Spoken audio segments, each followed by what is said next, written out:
Welcome to So Very Easy. My name is Laura and we are going to make wall art. Wall art is very easy to make and you don't need a lot of supplies. You're going to need thread, which will match your fabric. Your fabric, any fabric of your choice, or you can use a fabric panel. And I'm going to use a fabric panel from Suzybees. And it's a growth chart, and I haven't seen a growth chart in a long time, so I want to make this growth chart. The other thing that's going to make this really easy is a very stiff interfacing.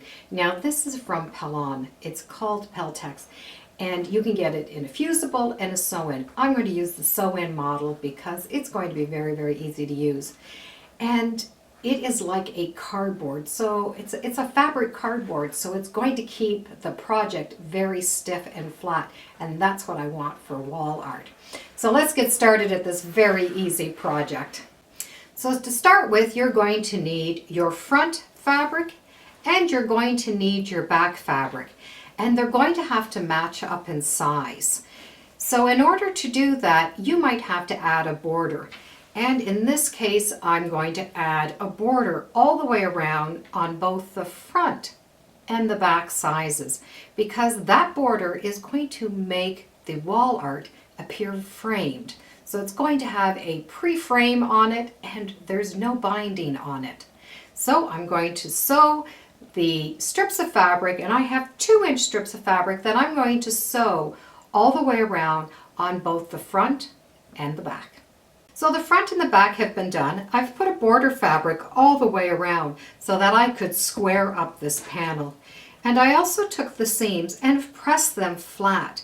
And having them flat is going to give a nice flat look to the front, so it will still look like a wall art. The next thing that's important are the front and the back are identical in size, and they're also square.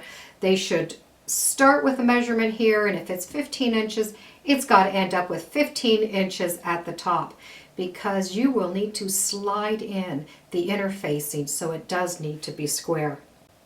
So we're going to make little hanging brackets so that we're able to put in a little dowel to hang up the wall art. So the first thing you're going to need to do is make your little brackets, and they're very easy. Take a square of fabric, this is 6 inches, fold it in half and give it a nice press.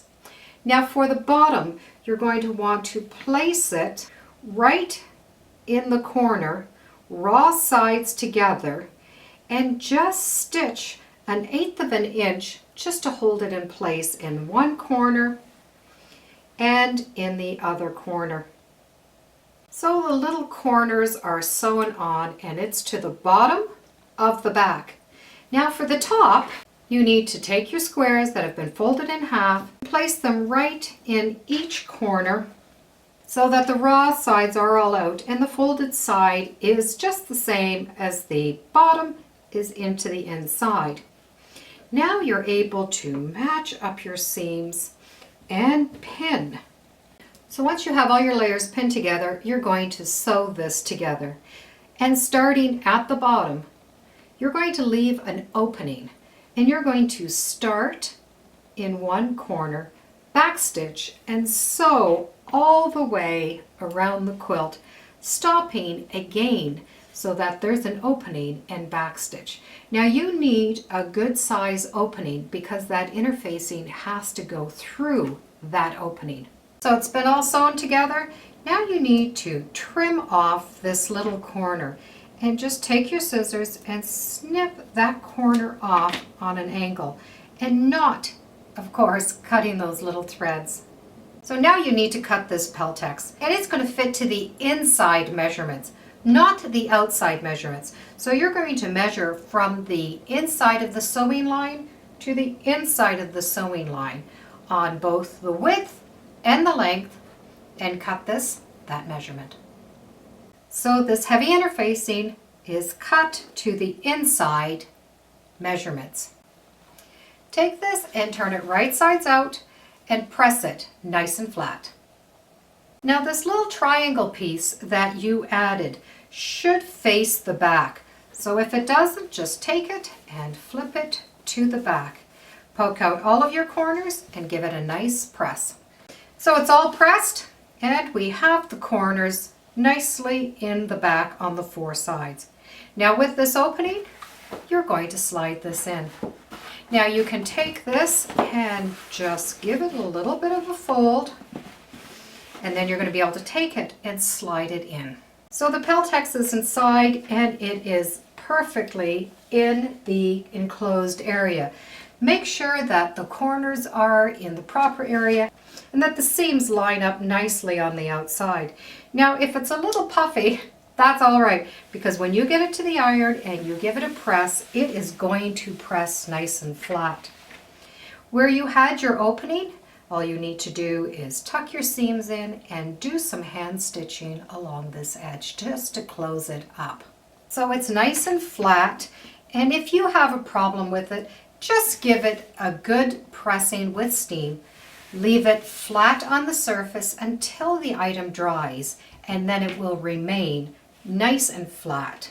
And you can see it really is like a piece of cardboard. It's all pressed, and now you have these little corners, and in there will fit a dowel,